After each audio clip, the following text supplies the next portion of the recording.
All right, ladies and gentlemen, are we here? Yeah. We're here.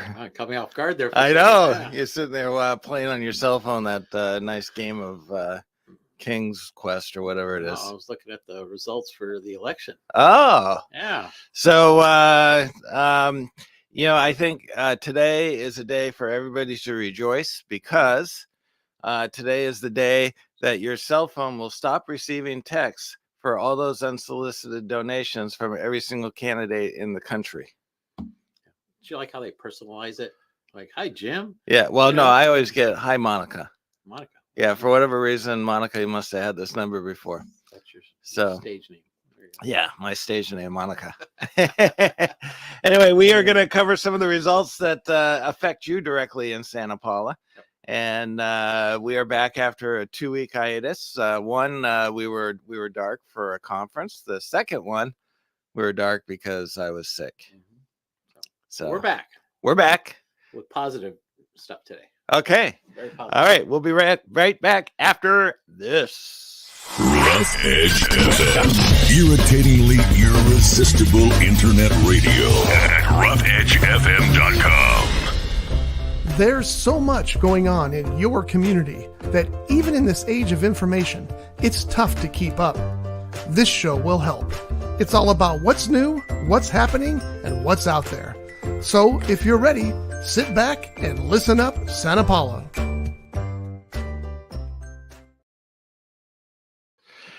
That's right. Listen up, Santa Paula. We're back. Well, it wasn't like we were gone for a long time, No, but 2 weeks seems like. but a we long were time. noticed. It was noticed that we were gone. Yeah, I had some people ask me what happened to your show. I You know. what was going on. So So- some people miss us. Some people called us out, and it's like, all right. Yeah, no, okay. So, how you doing? Better than yesterday. Better than yesterday? Yeah, I think it was.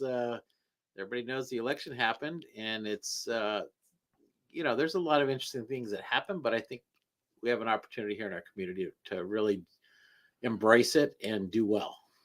Well, I do have the election results right here. So far. Yeah, so Not I think official yet, but I think the biggest one was Measure R, yes. and that was the 1% sales tax on added to kind of like the Measure T. Yes. And so that right now is at 59.2% to 40.8%. So I think it's pretty safe to say that the 1% will be added to our sales tax. Yeah, it's not quite official yet, but it will. It will be. Yeah, it's part of a big enough lead. Yeah.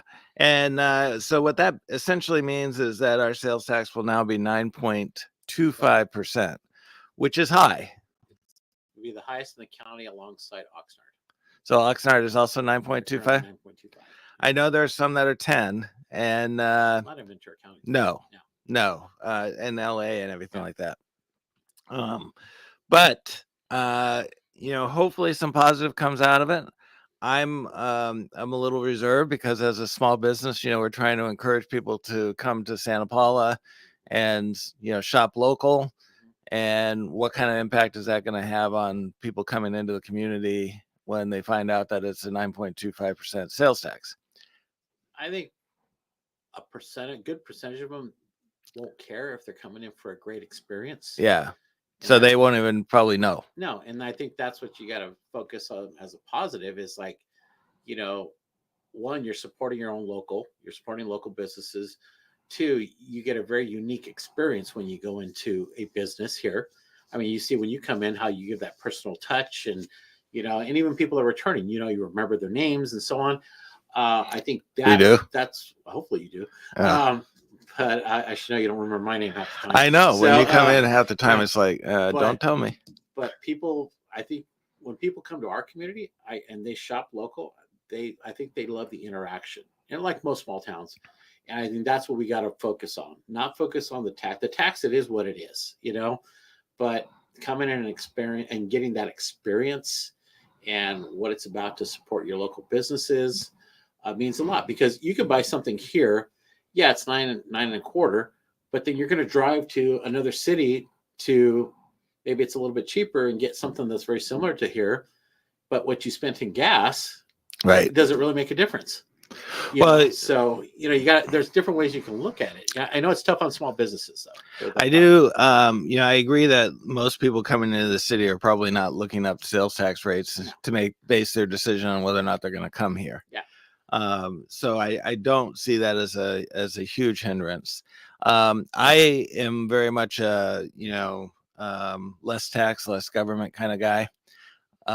But at the same token, I do believe that this city council will do what they said they were going to do and focus on the infrastructure, which is something that we really, really need.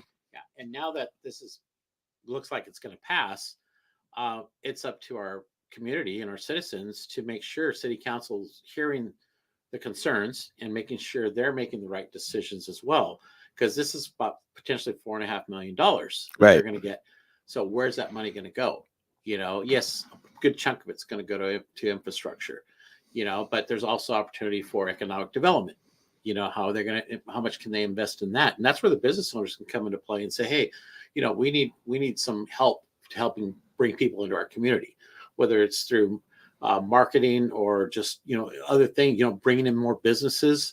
It's going to be something that as citizens, we need to work with the council and work with staff to make sure that money is being used correctly. And the council's, I think they're going to do well. I think they're going to make some smart decisions based on some recommendations from our city staff, which city staff identifies a lot of great things that are out there. But the city council, which we're going to have, we're going to have a new council member. I think they're going to make some good decisions that's going to benefit our community over the next year. Yeah, I do think that they will focus on infrastructure and things like that. The one thing that concerns me with, and this is true with inflation, that we have to force a $20 minimum wage on these fast food chains, entry level jobs. Yeah, because they can't survive on that without that. But then that $20 then causes the price of these inexpensive products to then go up, which now means their $20 doesn't mean anything because the cost of living just went up. Relative. Yeah. Yeah. And so then they got to get more money, which then the cost of living. And so I kind of fear that with taxes is it's like, okay, at what point do we keep saying, okay, well, we need to charge more tax, more tax, more tax. And now all of a sudden we're at a, 40% sales tax. Not that would happen, but there are people that pay 30-40% of their salary to taxes. Yeah. And so at what point do we say, okay, government, you got enough money. You figure out how to cut and live within your means, because we have to do the same thing. And otherwise it's like, back in the 60s when housing, a person could buy a house 2 times their annual salary. So if somebody was making, let's say, $13,000, a house was $26,000. Yeah.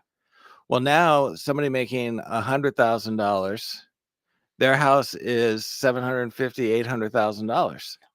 So the cost of living every time somebody raises something on the income side, they double it on the expense side. And so it's not $700,000 home. You need to make $300,000 and some thousand as a family in order to just be able to afford it. Oh yeah. And it's just not the case now. Right. Whereas in the 60s, a single income household, 2 times his annual salary, Yeah. So in that regard, if you look at it, then it's like, yeah, we're making $100,000 salaries. Then the housing should be $200,000, which it's not. And that's happened over the last several years where you've seen that jump. It's great if you're a homeowner and the value of your house, but if you're struggling trying to buy a house, it's almost impossible unless you're making that certain amount of money that you think you can make it happen. Right. But anybody that's household family, it's under $100,000. It's almost impossible to get a house. Yeah. That a comfortable home for a family of 4. So it's yeah.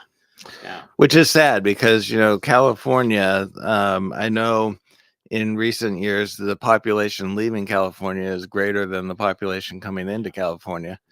and what it requires for. I don't understand how California has any poor people at all, because you can't live here if you're poor. So it's like, I mean, everybody in California should be filthy rich, because that's the only way you can afford to live here. That's not the case, though. No, it's not. The rich are actually a But smaller percentage than. yeah.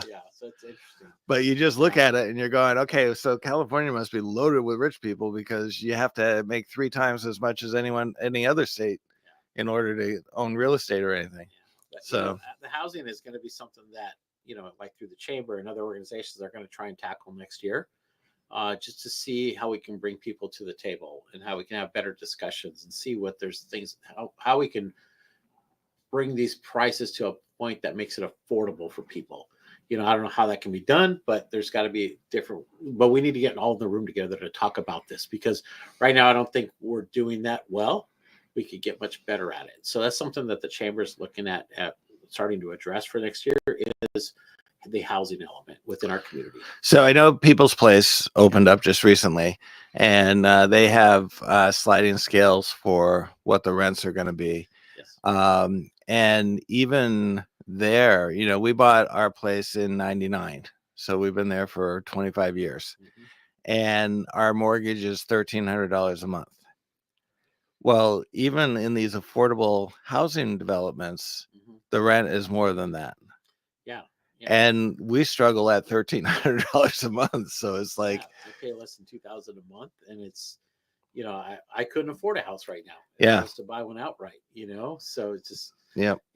But, back then when we bought ours, I think we're 20 years into ours now. It's just, it was a struggle, but it was within our means, at the Right. time. And now I don't know if that's available for a lot of people. Yeah. It's no longer a 2-income household. It's a 4-income household. Yeah. Both parties are working 2 jobs. Yeah. Either that, or you got kids that are contributing. And then you're looking at, on top of that, if you have kids, there's also babysitting or childcare. You have Yeah. to that and other elements. And you got to get a car to get around. There's not public transportation doesn't work for a lot of families, because especially in Santa Paula, because we're a commuter town. Most people drive, 20, 30 miles to their job. Right. So you have to factor that into it as well. So so Santa Paula has a lot of challenges in front of them, but there's a lot of opportunity too. Right. And that's what we got to kind of focus on. So I think the one good thing about the election is the council should stay relatively stable in the way it's been operating. I do believe that this council, for the most part, is very much for the small community. One of the meetings that just recently came up was the Planning Commission, and they are wanting to put in a 24-hour fitness into the shopping center, the Vons Plaza. Yes, where the Big Lots was. And so there were a lot of people that were against it, because they have their personal gyms, and bringing in a big competitor like that's charging $15 a membership for a month. They're afraid that it's going to really stifle their ability to operate their gyms, and bringing in these big giants, which is what every small business is afraid of. And so they were talking about, why don't we do something more useful, like bringing a Target or a Walmart? And then I'm like, well, those businesses close small mom and pop shops. So it's, there is no good answer. No. Because you want to keep that small town community, you want to keep that small town charm. But as soon as a big box store comes in, it's closing somebody. Exactly. Yeah. So it doesn't matter if it's a gym or if it's a box store, it'll have the same effect. Yeah. But it's up to our business owners to maybe collectively, as they're pulling together with this gym issue, collectively pull together and see how they can, provide the services for the community. I mean, most of our gyms here, and they're all great. Every one of them is great. And they have loyal people that have been there for many, many years. So I don't know if it's going to affect them as much as we have a lot of, I guarantee you there's a lot of people here that'll drive to Ventura and Oxnard to go to the gyms, because of the price. Right. So if they're here, at least the money stays here, Right. for whatever, however they figure that. But I don't think it might take a little hit on some of the smaller businesses, but I don't think it's going to have that big of an impact, because that's my opinion, Right. because they are loyal. I mean, I shop downtown and do what I can because I'm loyal to our businesses, and not from the chamber perspective, but from my personal perspective. I'd rather shop downtown and support our local businesses. Yes, there's some things you can't get. You have to go outside of town, but for the most part, we try and do our part to support. And I think that'll be the same with the gyms or any other business. Keep supporting our local business to thrive. They're going to still do well, even if this one comes in too. Yeah, and I like, we have Kingdom Fitness next door to us, Yes. and the owner of that his name is Bobby, and they had a huge turnout, by the way, at that planning commission meeting, with the gyms and all of their faithful followers, and I didn't feel bad, because you got to take the punches, but the guy, I mean, they were pretty rough on 24-hour fitness, the guy. Mhm. And he stood up there and he took the punches, and he said, we're not going to take away business from these people that are doing the personal trainers, because we don't offer that. Yeah, exactly. And I was talking with Bobby, and I'm like, I really don't think it's going to affect you, because the people that are coming to you are coming because A, they're loyal, and B, they want that personalized service that they're not going to get from one of those gyms. Those larger gyms are there for after hours, after work. People want to go in and do what they need to do and get out. Well, and the reality is they base their membership on the fact that a majority of them are going to pay that membership fee, and they're going to hardly ever see them in the gym. Yeah, might go once a month. Right. Whatever. But for people like Santa Paula Fitness and things like that, those people are relying on their membership to actually show up. Yeah, and they're there doing 2-3 days a week, if not more. Right. You see the same people going in and out. I mean, as I'm passing by, so I always see the same people going in and out of these places, and I don't know if it'll have a slight impact, but not anything and people may be trying it, but when they don't get that personal touch, they're going to go back to where they feel comfortable. Right. So yeah, but I'm glad that they all kind of pulled together on this. It's important on any issue that everybody pulls together, and at least I think it took the planning commission by surprise. Well, if the planning commission really saw that, looked at that, they should have known that there was going to be at least a discussion on this. The one thing that the planning commission did say, which is true, is we wouldn't even be having this discussion if they decided to open up the gym on Main Street. Oh yeah, exactly. Because they would have been able to get the permits without any what do they call it, a special occupancy or whatever it is. So the only reason why that discussion even took place is because they were trying to do it in the Vons Plaza versus on Main Street. Zoning on it. Yeah, which honestly, you're better off having them in the Vons Plaza than downtown, because I think the downtown would maybe have a bigger impact on Santa Paula Fitness and places like that. Yeah, it would have a definite impact on 2 of the downtown gyms. Yeah. So for that, I think they should be grateful. But no, I mean, I would recommend continue to show up when things come up and talk with your either commissions or council, and voice your opinions on it. They need to hear that in order to make the right decision. Like we talk about with the Measure R, they're going to do what's in front of them and evaluate all that, but they need to hear from citizens too, right, on how to best use that money. So I always encourage people to keep going to council meetings, go to the commission meetings, and so on. So all right, so before we talk about the actual city council, I just want to give a shout out to Athens. Yes. Athens Services. They are our trash contracted trash people. What do you call them? They provide services for trash removal, and they also do street cleaning too, don't they? Cleaning, yeah. So we got to get one of them in here to talk about. Yeah, we need to get Sydney to come in, and she can talk trash. I like it when she talks trash to me. I love our conversations with her. So Yeah. Yeah. We'll get her on. whenever I need to talk trash, I always call Yeah, her. There you go. Yeah. But big shout out to them. They are sponsoring this show so that we can also do remote broadcasts, which we will be doing one at Gather and Play here pretty soon. We're waiting for Nancy to get better. Yeah. She's sick right now. We all are looking for other sponsors too. Yes, we are. That'll help us to expand what we're doing in our Yes. community. Yes, Yeah, yeah. absolutely. But thank you, Athens. Yeah. So the Leslie Cornejo remains on the city council. She got 51.8% of the votes. Which is probably going to be official. I know Yeah. it's semi-official right now. 679, and then Christina was 439 votes, and Timothy was 192. Yeah. So pretty comfortable with the fact that Leslie will be back on council. And the only other change to city council, or the only other potential change, would have been for Andy's spot, and he has decided not to rerun for city council, which means starting in January, Gabriella or Nelis Mhm. will be sitting in that seat, and she got in uncontested. Yeah. And Gabby, former chamber employee. Yes. She's former school board. I think she's current school board president. Okay. So yeah, it's good to see her coming in representing. I think it's District 1. So I think that's good. I mean, this was our first election with districts. Yes. Which makes it interesting.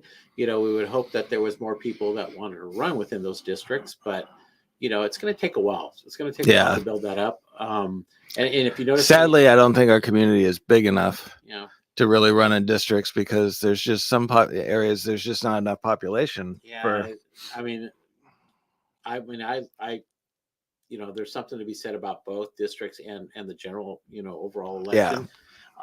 But this is what we have, and so the fact is within these districts is to get people to get more involved and maybe take that leap. And a lot of it is join a commission, getting on some kind of a community group where you can start seeing what's out there and give you an opportunity to say, hey, maybe I want to try this. Right. We had our leadership academy earlier this year, and there was, I think it was 18 or 19 people, and a lot of those are on commissions now and stuff. So, maybe that's the next group that's going to come up. So, taking nothing away from the candidates that are running unopposed, because that also happened in like school boards, all the school board stuff also, but I think we need to do as a community is do a little better job of getting other people that might be thinking about it to join other areas that they can, kind of make up their mind. Get their feet wet. So, and that's, we need to do a better job as far as nonprofit groups, as service groups. City staff needs to help, as they're setting these commissions up and stuff, to encourage them to look at other options as well. Right. So it's going to take a little while. I mean, this was the first one, and I think you're going to see better movement on it. I mean, I know that the school district was also districts also. So we had 2 that came on unopposed. So that's going to also take a little time too. Right. So, yeah, because I really think, having an unopposed candidate can be dangerous, because at that point you have no say. There is no vote per se. Yeah. The person's just walking onto the board, and you get into certain areas where you may end up running into something that you don't want. or don't understand, because people are coming on and they may be on there just because somebody asked them to do it, but are they the best qualified person for Right. it? I mean, they'll learn along the way, but you don't want to put them at a disadvantage when they come in either. Right. And city staff does a good job of getting them up to speed. But, you just hope that when people come into that they're coming in for the right reasons, and they do a little homework before they do that Right. too. Right. It's always good to know what you're getting yourself into, because it is a large commitment to be on a city council in any city. Right. There's, 2 meetings a month minimum on top of all the other groups that you're part of, and you have to go represent the city. So it's almost like a full-time job. It can be. Yeah. It even can though be. you don't get paid for it, but it's like a full-time job. Yeah. So the 2025 city council is going to be Pedro Chavez. He will be our mayor. Correct. Leslie Cornejo, Jenny Crosswhite, Carlos Juarez, and Gabriella Ornelas. Yeah. So the first meeting in December, which I think is the second week in December. I think they're only having one meeting in December pretty sure that's what it is. That's when they're going to place everybody in their roles. Okay. They'll vote for mayor. They'll vote for vice mayor. So we know Pedro is going to be elevated to mayor. If that's the progression, and then so it'll be interesting to see who comes in as vice mayor. So that's going to be the key one right now. So they usually have to have, I think, council a few years back put something in place that when you get on council, you have to put at least a year in before you can become mayor or whatever. So, Okay. so they'll have a great discussion. I know it's planned for that December meeting to talk about the process of mayor and vice mayor. So I think a few years ago, council put that in place, the procedures for it. And I think it's kind of assumed that if you're vice mayor, you're going to take the mayorship next year, unless something Yeah. dramatically happens. Exactly. Right. So, Right. excuse me. Okay. So there were a couple of other bond measures that were for the school. Measure N. Mhm. And what were those? Excuse me. This wind is Need water? Yeah. So the one of the measures was for, I guess, the improvements of the middle school, and I guess some other areas that they needed to improve on. And the second measure was for the high school, because Bryden Gym burned down, and so with now they're going to rebuild that gym, but they also want to make a full complex that'll include improving the pool, and then also making some space for the arts, which would be like for the band and other things that at the time with the theater. So it's expanding, and they need the funding for that, because when the gym burned down, your lovely assistant took care of me. Yes. Producer, don't call her assistant. She's a producer. Oh, our lovely producers. Yeah. My apologies. So, but yeah, so it's exciting to see, if this stands the way it is and they get the measure passed, that they can make that whole area just a whole new complex that's going to complement the other construction that they've done. Because our arts department does need to be upgraded at the high school level. You've seen the gym, the auditorium, and you've seen other things. And then our band department really plays in the, underground. It's like almost like a basement of the cafeteria. So it'd be great to get them a new band room. My kids were in the band, and yeah, you're trying to fit 100 kids in a space that's probably made for half of that. A lot of times they practice outside. Improving the pool, which is needed to be improved, and maybe make it more of a competitive pool where they can hold tournaments and stuff too. So explain something to me because I know from sitting on these council meetings and things now, as far as me being the one that's streaming them and everything. I'm obviously learning a lot more about what's really going on and happening within the city. And the school, it sounds like the school is essentially, or the school district is essentially autonomous from the city, that the city really has no authority over the school district whatsoever. No, unless it affects public streets or other things that they need. Right. To do, then they partner together. So how is it then when the schools go out for bond measures and things like that? How does that, because the city has no control over any of that money or anything else. So how does the bonds affect the residents of Santa Paula? I think it's through their property tax. Okay. If I understand it correctly, I think it's kind of like our library. That's all on your property tax roll. Okay. So I'm pretty sure the school bonds run the same way through your property tax. So the library is not controlled. It's not independent. It's part of. They're a special district. Okay. Yeah, they are independent from the other groups. Okay. Yeah. So they're not an independent organization like privately held. There is a governmental kind of control over them, but not city council. No, because school board members have to be voted on, which last night there was 3 spots that were open, and there was 5 running for 3 spots. Okay. So not sure the final results of all that first, looking at that, but anyone flip or anything, or were they? I don't remember who's on the current one that it's now going to switch. But I'm thinking there's 1 or 2 new people that are going to be Okay. on the board. But that's Okay. an elected position. So So how are we doing on time? If we're done, if you're going by half an hour. Oh yes. Okay. we can wrap it up in 5 Yeah. Well, minutes. yeah. Okay. We'll wrap. So let's jump over to our calendar. So And there's more to discuss about this. as Yeah, and we go on. can- Yeah. one of the things that I'd like to do is try to get Pedro in studio so that we can kind of talk about what his mayorship will be like next year. And I think we should invite our council member Andy Sobel talk about his experience on being on council. Yeah, I think that would be a great idea. to talk about that. We had him on when he was mayor. Yeah. So it'd be nice to get him on so we got him when he was mayor, and we'll get him when he's departing. and see what his future holds. Yeah. It'll be interesting to see because I Yeah. know he's been very involved in a lot of things in our community. Well, I will see him tomorrow, and so I will talk to both of them and see if I can't get them on the schedule. So let's talk events and Yes. other things going on. So this Friday we have our Spellbound at the Table with magician Ron Saylor. Ron Saylor is normally a stage magician. He's an illusionist, and but this time we're going to be able to watch him up close and personal. He's going to be doing some close-up magic at the table, and I know we're into November, Thanksgiving, Christmas parade. Oh my gosh, We're in holiday mode now. this is crazy.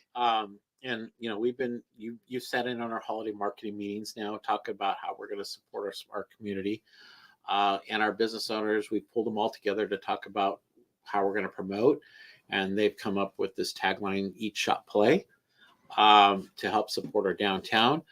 We're starting to put some information out to the community.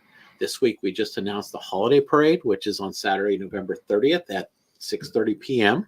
downtown from 7th to Mill, and then from Mill up to the gazebo in Santa Barbara Street. So our Grand Marshals, our Citizen of the Year, Ruth Rope.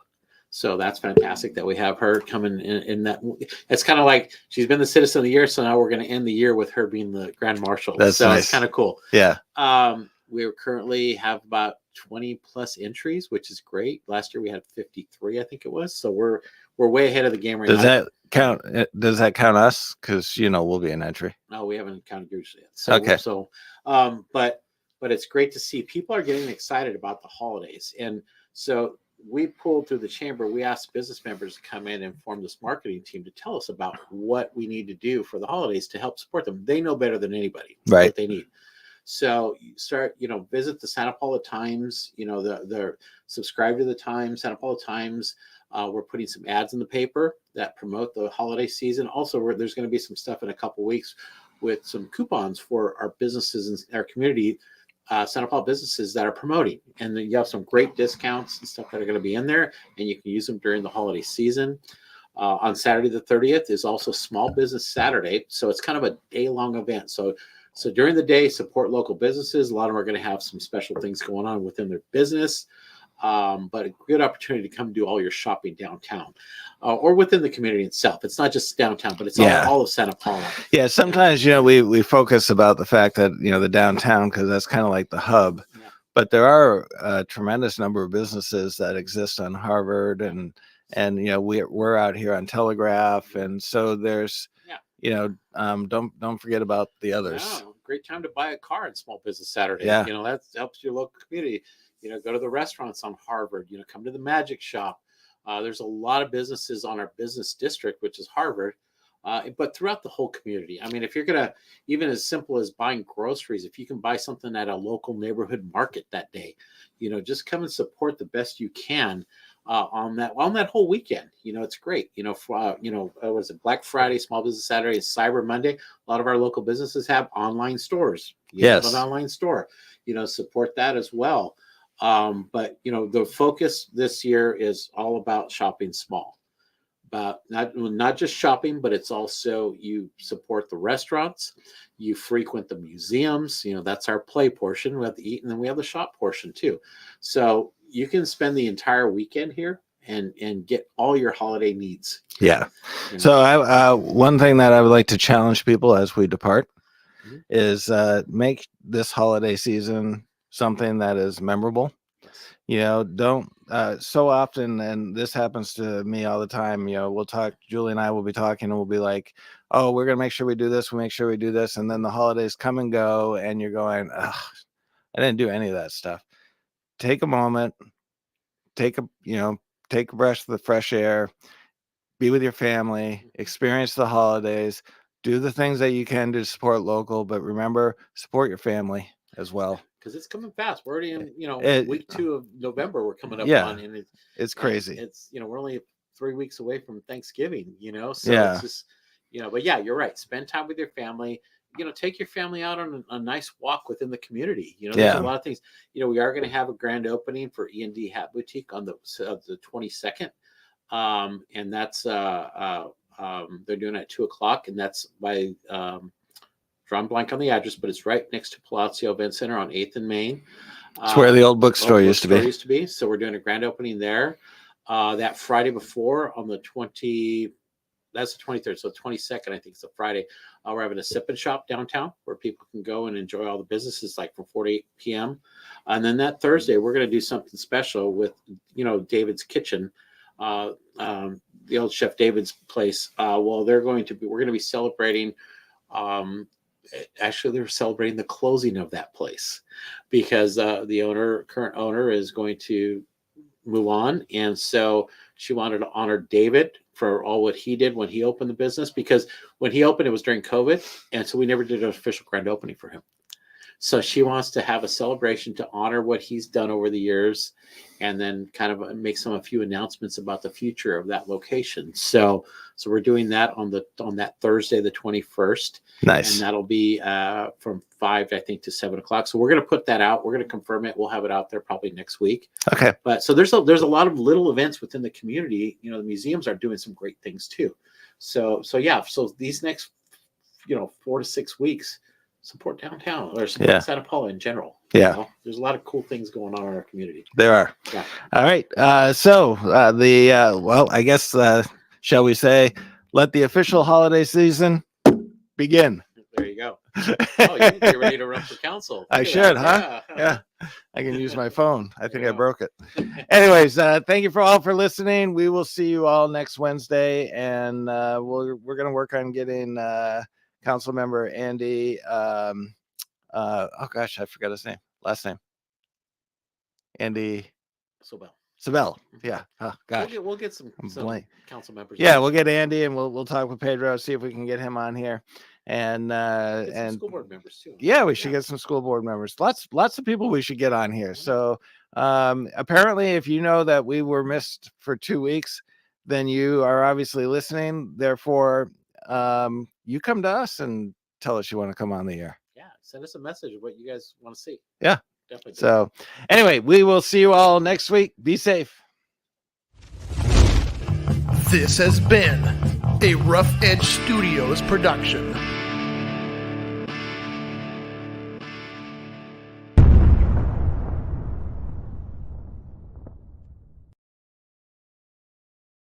Oh, really? Yeah.